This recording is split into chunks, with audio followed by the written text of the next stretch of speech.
नमस्कार, सी न्यूज भारत में आपका एक बार फिर से स्वागत है। न्यूज बुलेटिन में इस बुलेटिन में बात करेंगे कैमूर की, जहां पुलिस द्वारा जगह जगह कांवरियों को किया जा रहा फल एवं जूस वितरण। आगे बात करेंगे संभल की, जहां एडीओ पंचायत के पद पर तैनात गुरदयाल सिंह को एंटी करप्शन टीम ने रंगे हाथों रिश्वत लेते हुए पकड़ा।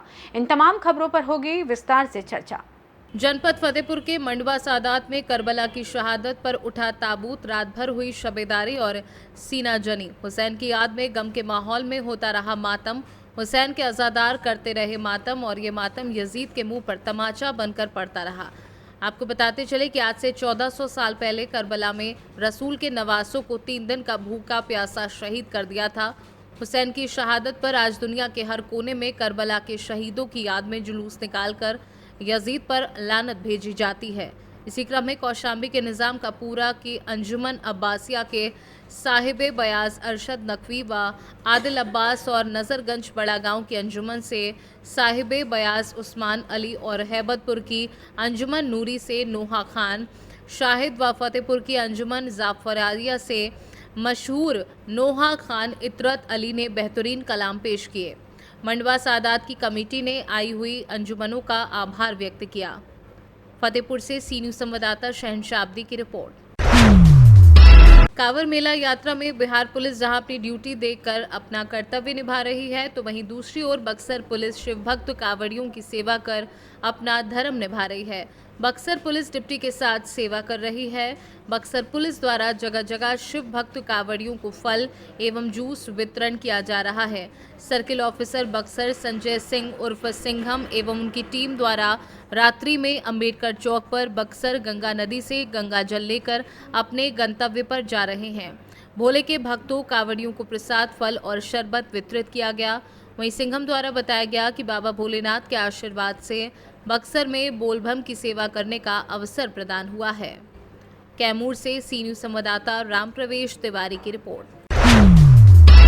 नगर परिषद ओंकारेश्वर में स्वच्छता मित्रों एवं तकनीकी शाखा जल प्रदाय विभाग के कर्मचारी को सामग्री का वितरण निकाय कार्यालय में किया गया। श्रावण के चलते आने वाली भीड़ एवं श्रद्धालुओं की सुविधा के लिए दिन रात काम करने वाले निकाय के कर्मचारियों अधिकारियों को किसी प्रकार की असुविधा न हो, वर्षा से निपटने के लिए जूते, चप्पल, टोपी, बरसाती, रेनकोट, अन्य सामग्री का वितरण किया गया।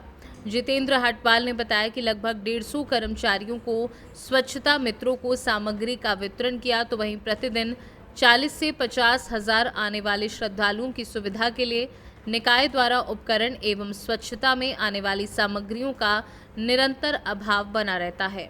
समय पर कर्मचारियों को सुविधा मिलने से स्वच्छता में और अधिक सुधार होगा।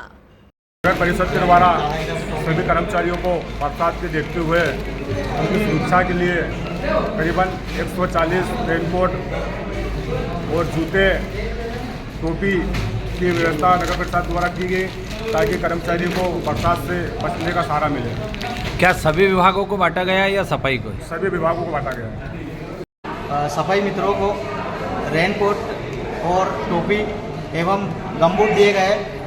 अत्यधिक बारिश में भी हमारे कर्मचारी लगातार काम करते रहते हैं और झाड़ियों में या ऐसी जगह पर जहां पर जहरीले जीव जानवर बैठे रहते हैं, तो इन सब चीज़ों को देखते हुए हमारे अध्यक्ष महोदय ने और सीएमओ साहब ने सभी सफाई मित्रों को रेनकोट और बरसात से बचने के लिए टोपी एवं गमबूट देने का फैसला किया था, जो कि आज सभी लगभग हमारे 60 सफाई कर्मचारियों को वितरण कर दिए गए हैं। सफाई कर्मचारी को और कैसे संसाधनों की अब आवश्यकता है, जो देखते हैं कि साधन नहीं होने के बावजूद भी कर्मचारी हाथों से गंदगी साफ करते हैं? आज की स्थिति में सफाई का जो एक मुद्दा है वो बहुत बड़ा है। नगर ओंकारेश्वर में जो यातायात बढ़ रहा है, जो श्रद्धालु की जनसंख्या बढ़ रही है, यहाँ पर 25,000, 30,000, 40,000, 1 लाख तक जनसंख्या बढ़ती है, जो कि कहीं ना कहीं सफाई कर्मचारियों के कमी के कारण अभाव में आती है, जो कभी कभी गंदगी देखने को मिल जाती है। फिर भी हमारे मित्रों द्वारा पूर्ण रूप से सहयोग किया जाता है कि गंदगी को साफ करा जाए। पर आजकल के जो आधुनिक मशीनें आ गई है सफाई के लिए, अगर यहाँ पर वो आ जाए, जैसे छोटे मोटे नालों के लिए जेसीबी आ जाए छोटी सी एक, और कुछ गाड़ियों के डोर टू डोर गाड़ियाँ बढ़ जाए, तो कहीं ना कहीं सफाई में बड़ा सहयोग मिलेगा हमें। खंडवा से सी न्यूज संवाददाता ललित दुबे की रिपोर्ट। जिला संभल के ब्लॉक बहजोई का मामला सामने आया है, जहां बहजोई में तैनात एडीओ पंचायत के पद पर गुरदयाल सिंह को एंटी करप्शन की टीम ने रंगे हाथों रिश्वत लेते हुए पकड़ा है। आपको बता दें कि गुरदयाल सिंह पर पहले से ही जमीन मामले में भी भ्रष्ट चल रहे थे। इससे पहले भी गुरदयाल सिंह पर कई आरोप लग चुके हैं, जबकि संभल ब्लॉक में सचिव के पद पर थे तभी 2 बार सस्पेंड हुए थे। संभल से सी न्यूज़ संवाददाता वसीम खान की रिपोर्ट।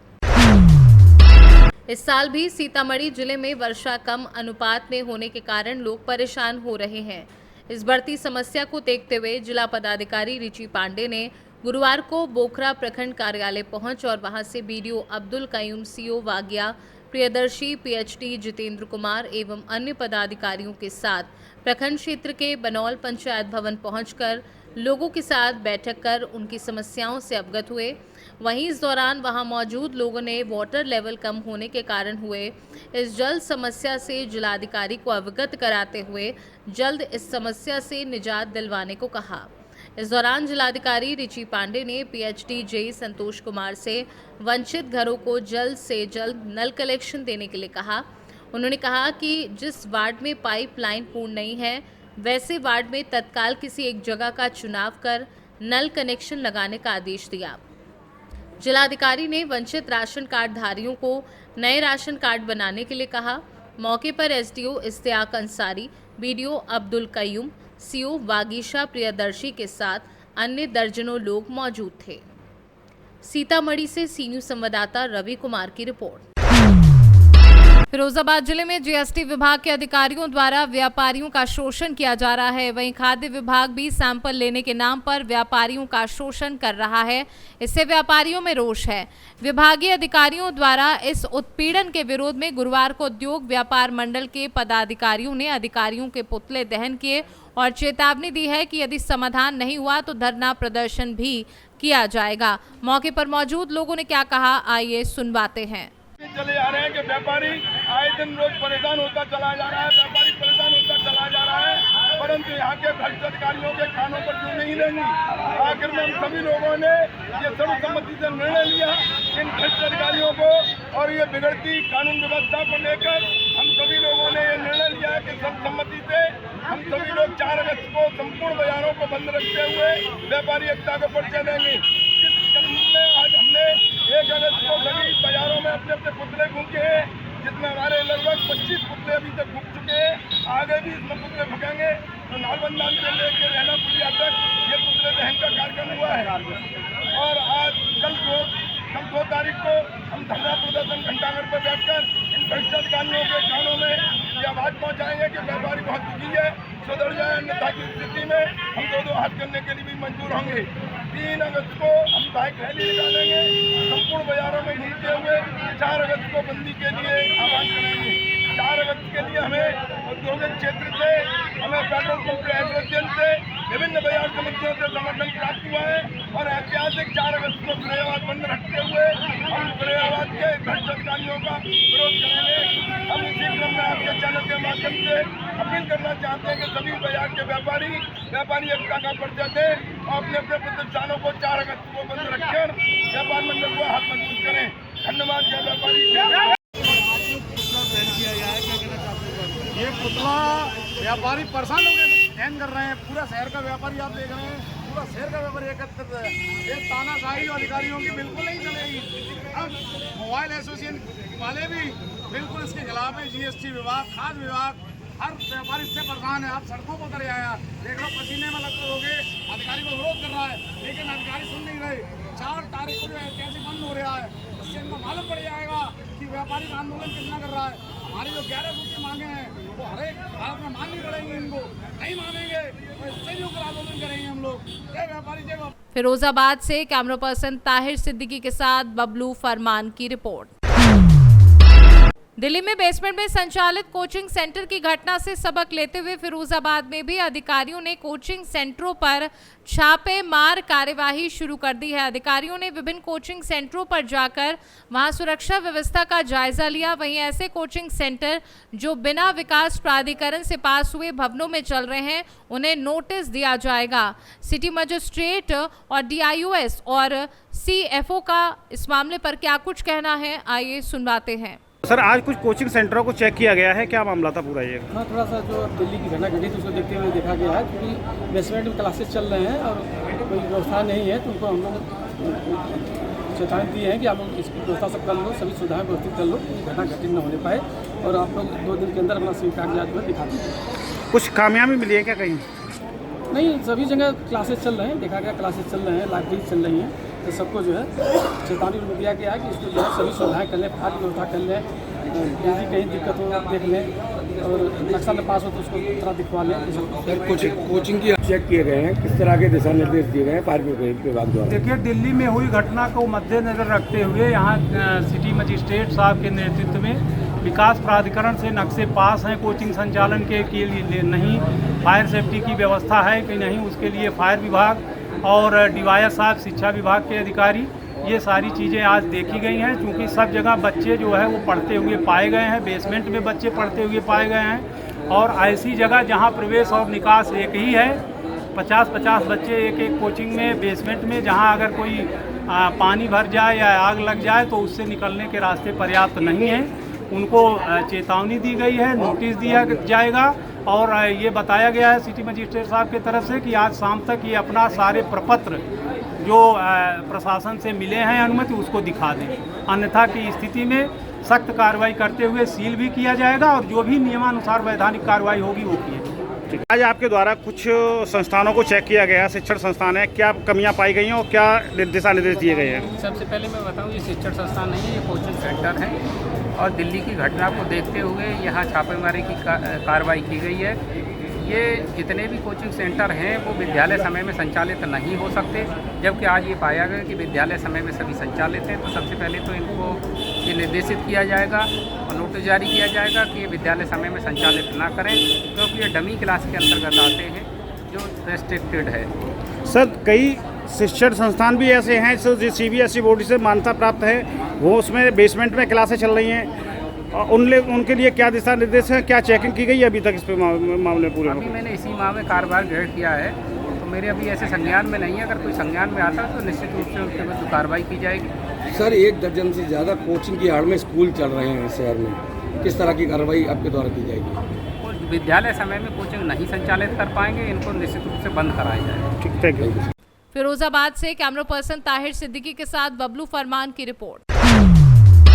जौनपुर जिला अंतर्गत शाहगंज नगर के पुरानी बाजार स्थित नगरपालिका प्राथमिक विद्यालय में आज जायसवाल युवा समाज शाहगंज ने लाइब्रेरी ट्री उपहार के रूप में दिया।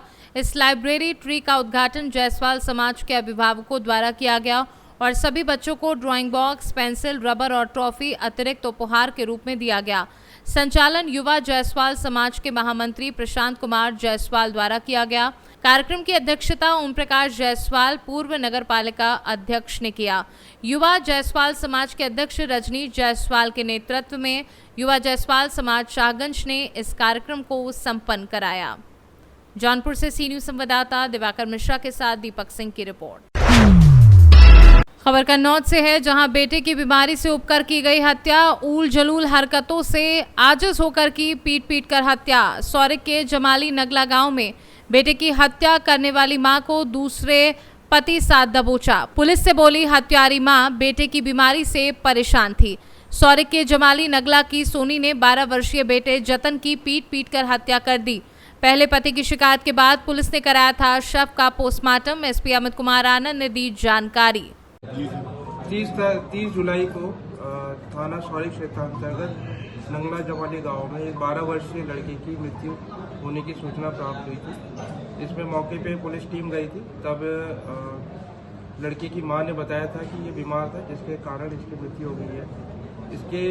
ये महिला अपने दूसरे पति के साथ रह रही थी। इसके पहले पति ने इसमें हत्या की आशंका जताई थी, तो लड़के का पोस्टमार्टम कराया गया था। पोस्टमार्टम में मृत्यु का कारण एंटीमार्टम थ्रॉटलिंग आया था। और जिससे इसकी हत्या किए जाने की पुष्टि हुई थी, जिसमें तत्काल मुकदमा पंजीकृत किया गया था। आज इसमें मृतक की मां सोनी और इसके दूसरे पति गुड्डू को गिरफ्तार किया गया है। इनसे पूछताछ की गई है। पूछताछ में हत्या करना स्वीकारा है। इन्होंने बताया है कि जो इनका ये लड़का था ये मंदबुद्धि था और काफ़ी समय से बीमार था। इसकी बीमारी से ये त्रस्त हो गए थे। इन्होंने बहुत इलाज भी कराया था। फिर अंत में इसकी बीमारी के चलते इन्होंने इसकी हत्या कर दी। आज इन दोनों को गिरफ्तार करके जेल भेजा जा रहा है। कन्नौज से सी न्यूज संवाददाता सीबू सैनी की रिपोर्ट। विश्व स्तनपान सप्ताह के अवसर पर कार्यक्रम का आयोजन लातेहार सदर अस्पताल में किया गया, जहां मुख्य अतिथि के रूप में civil surgeon Latehar doctor Awadhesh Kumar Singh उपस्थित थे। मौके पर कहा कि स्तनपान कराकर मां अपने बच्चों को कई तरह की बीमारियों से बचा सकती है। मां को चाहिए कि अपने बच्चे को जन्म के बाद से 6 माह तक लगातार स्तनपान कराना चाहिए। 6 माह के बाद मां को बच्चे को तरल आहार देना चाहिए, मगर साथ साथ 1.5 साल तक स्तनपान भी करने की कोशिश करनी चाहिए। वहीं बच्चे को बीमारी स्तनपान कराने से नहीं हो, इसके लिए मां को अपने स्तन को साफ सुथरा रखना चाहिए। वहीं आयोजित कार्यक्रम में उपस्थित MOIC चंदवा डॉक्टर नीलिमा ने कहा, स्तनपान करना मां और बच्चे दोनों के लिए फायदेमंद है। वहीं कहा कि स्तनपान कराना बच्चे के लिए बहुत महत्वपूर्ण होता है, क्योंकि मां के दूध से बच्चे को पूर्ण पोषण मिलता है। वहीं मां को स्तनपान कराने में गर्भ निरोधक का फायदा मिलता है। उक्त जानकारी मौके पर पहुंची प्रशिक्षु ANM एवं नव प्रसूता महिलाओं को दी गई। इस मौके पर लातेहार हेल्थ मिशन के DPM, DIPC एवं DPC आयुष भी उपस्थित थे। तो इस बार भी 7 दिन का ये प्रोग्राम है और इसमें यही है कि हम लोग को बच्चे को ब्रेस्ट फीडिंग के लिए प्रमोट करना है सबसे ज़्यादा, क्योंकि शुरू में ही कुछ माताएं डिलीवरी करने के बाद कहती हैं कि दूध नहीं निकल रहा है, दूध नहीं निकल रहा है। तो जैसे कि सर ने बताया कि शुरू में जो कोलेस्ट्रॉल निकलता है उतना ही 2 बूंद काफ़ी है बच्चे के लिए, क्योंकि शुरू के 24 घंटा बच्चे को ज़्यादा खाने की ज़रूरत नहीं होती है। उसको बस कोलेस्ट्रॉल चला जाए, वहीं से ब्रेस्ट फीडिंग स्टार्ट हो जाता है। आप लोग जैसा कि जान रही हैं या फिर अभी पढ़ भी रही होंगी कि जैसे बच्चे जन्मते हैं, अगर माँ का दूध स्टार्ट कर दिया जाए विदिन 1 आवर, उससे पहले करा सकते हैं तो उससे पहले भी किया जा सकता है। तो उससे ब्लीडिंग जो होता है PPH वो एकदम कम हो जाता है, ब्लीडिंग घट जाता है ना, ऑक्सीटोसिन हार्मोन निकलता है इसलिए। तो इसलिए भी ब्रेस्ट फीडिंग ज़रूरी है, माँ के लिए भी ब्रेस्ट फीडिंग ज़रूरी है और बच्चे के लिए तो बड़े होते हैं तो एलर्जी जितने होते हैं, स्किन बीमारी, ये सब नहीं के बराबर ब्रेस्ट फीडिंग वाले बच्चे को होते हैं।